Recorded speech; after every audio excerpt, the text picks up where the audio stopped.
Ciri yang nomor 4, Pak, Bu, Mas, Bro, Sis. Ya, ciri yang nomor 4. Di setiap ada acara Nahdlatul Ulama bisa dipastikan di situ ada parade. Parade A, pembacaan ayat suci Al-Quran, dilanjutkan dengan sholawat Nabi, dilanjutkan biasanya dengan khususiyah, memintakan ampun kepada para leluhur kita, mengirimkan Fatihah kepada para ulama, kepada sing bau rekso. Maksudnya sing bau rekso itu para sangkane wong Jawa sing Jawa kejawen. Nah, itu sing bau rekso itu apa? Sing bau rekso itu orang yang babat alas, yang membabat alas suka damai. What the meaning suka damai in English? You know, love, peace, village. Understand? No, no. Lain. Untuk saya tadi tanya, understand, ada yang jawab underwear kan? Inceruamu itu dan ya. Kok bingung ya? Ya.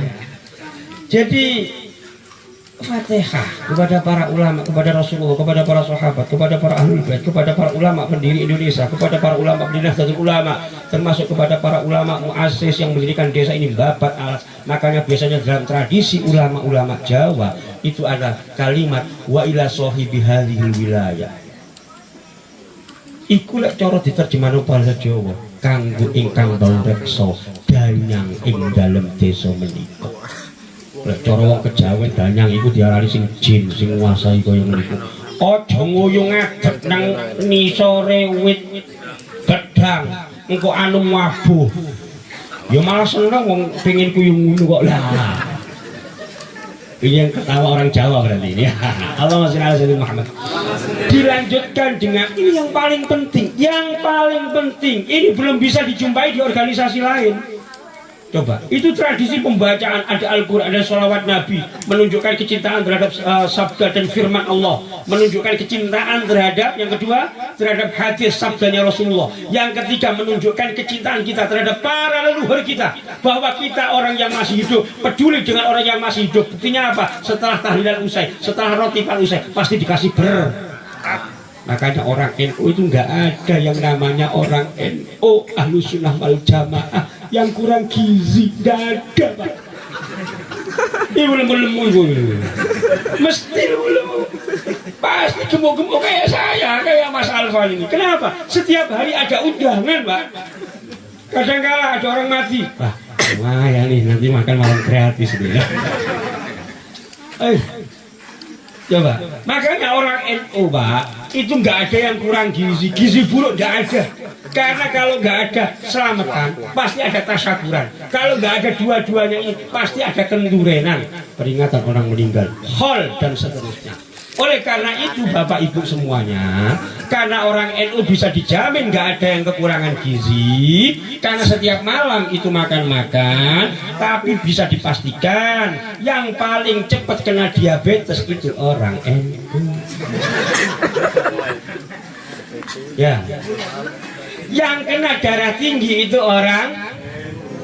Makanya Habib Usman sama Habib Anwar hati-hati, apalagi pada waktu bulan Maulid. Habib diundang sehari itu 5 kali bisa mulut di sana, mulut di sini.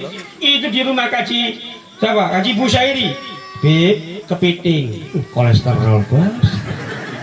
Pindah lagi setelah itu habis majelis Maulid pindah rumah Pak Haji. Habis rotifan, habis sholawatan, baca Maulid Simkudurar, Sugi, mari Habib ini makan bersama. Kari kambing. Kolesterol tuh. Habis itu pindah lagi majelis Maulid lagi. Semalam 5 kali Habib Anwar. Hati-hati Beb. Makanya yang pertama kali dimintai pertanggung jawab membunuh ulama Nahdlatul Ulama itu ya orang NU. Coba bayangkan. Saya di sini disuguhi ini Pak, ini kandungan diabetesnya berapa ini? Kemudian disuguhi kopi. Pahit ini. Nggak ngerti gula mahal ini. Apa lagi? Wah ini manis semua. Belum lagi nggak tahu nanti itu disuguhi apa lagi itu? Kambing. Aduh, kolesterol. Wah, pulang dari Kalimantan saya cek up gula darah 400 nanti ini. Kalau saya meninggal Akibat gula darah yang pertama kali diminta pertanggungjawaban nanti di akhirat itu adalah Pak Kiai. Sama Mas Alvanuddin. Karena sehari saya diminta ngisi 3 acara di Tanah Bumbu ini. Nanti saya minta pertanggungjawaban Mas Alvan, saya membunuh sampai saya membunuh sampai saya. Allahumma shalli ala sayyidina Muhammad. Yang paling penting ini Pak, tradisi yang belum dijumpai di organisasi lain apa? Menyanyikan Indonesia Raya. Kalau di organisasi lain, dipaham keislaman yang lain, menyanyikan lagu Indonesia Raya itu dianggap musyrik Pak, syirik. Jadi kan dianggap musyrik. Kenapa? Itu adalah tidak ada dalam tradisi Islam, tidak diajarkan Rasulullah. Ya iyalah, Rasulullah hidup di Mekah 14 abad yang lalu. Nah ini yang hidup di sini itu kan kita orang Indonesia. Ya pasti Rasulullah tidak pernah menyanyikan Indonesia Raya, ya maklum saja. Apalagi Mas Rijalul Subhanallah, dia nggak pernah. Tapi Pak yakinlah, di antara sekian banyak organisasi Islam di Indonesia yang mengajarkan sikap wasatiyah, tawassut, tengah-tengah, itu adalah Nahdlatul Ulama. Apa? Seimbang, tawazun antara mencintai Islam sekaligus mencintai Indonesia. Paham? Hah? Ini pada mikir harga minyak goreng nih kayaknya nih. Wah, gak semangat, datang jauh-jauh dari Jember ini. Paham ya? Ya walaupun bapak ibu gak paham, yang penting paham lah, melegakan hati saya gitu loh. Capek saya datang dari Jember ini ya. Perjalanan dari Banjarbaru ke sini 7 jam itu, aduh. Itu pun pusing, untung ada Altimo ya. Bu, paham ya Bu? Seimbang antara mencintai Islam sekaligus mencintai Indonesia. Makanya ciri khas ulama Nahdlatul Ulama maupun ulama Ahlus Sunnah wal Jamaah bukan hanya di Indonesia tapi juga di Yaman, di Afghanistan, di Chechnya, di Mesir, di Maroko, di Tunisia dan sebagainya. Ciri khas ulama Ahlus Sunnah wal Jamaah, semakin sepuh usianya, semakin tua usianya, kesana kemari senantiasa mengajarkan ajaran pentingnya mencintai agama, pentingnya mencintai Islam sekaligus mencintai tanah airnya. Paham? Paham. Padahal itu ngerasakan salah, keras banget ini kan. Oke, coba silahkan lacak ceramahnya Kiai Haji Maimun Zubair.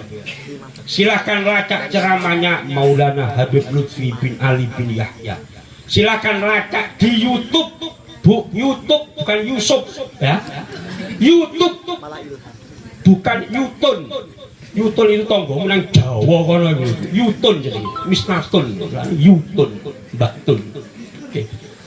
Ceramah Habib Lutfi, ceramahnya Kiai Haji Ahmad Mustafa Bisri, ceramahnya Gus Dur, ceramahnya Maulana Habib Lutfi bin Ali bin Yahya, ceramahnya Kiai Haji Anwar Mansur, ceramahnya Kiai Haji Miftahul Akhyar, dan para masyayikh Nahdlatul Ulama baik yang dulu maupun yang sekarang senantiasa melandaskan pentingnya mencintai Islam, menjadi orang Islam Ahlus Sunnah wal Jamaah, sekaligus juga pentingnya mencintai Indonesia. Paham Bu? Ya, kenapa ulama-ulama itu mengajarkan pentingnya mencintai ini? Yang ditandai dengan adanya tadi prosesi pembacaan Al-Quran, sholawat, khususiyah, dilanjutkan menyanyikan lagu Indonesia Raya. Karena apa? Ketika bangsa kita